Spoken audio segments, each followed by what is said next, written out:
In this video, I show you how to uninstall launcher from Android phone.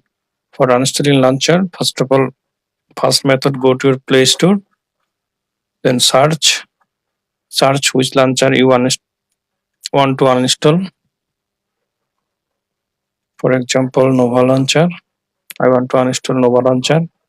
Then you can uninstall easily from here. If this launcher not found on Play Store, then follow second method. Go to your phone settings, then go to apps, then click on launcher you want to uninstall. Tap on it. You can say there is no uninstall option. Scroll down, tap on home app, tap on it.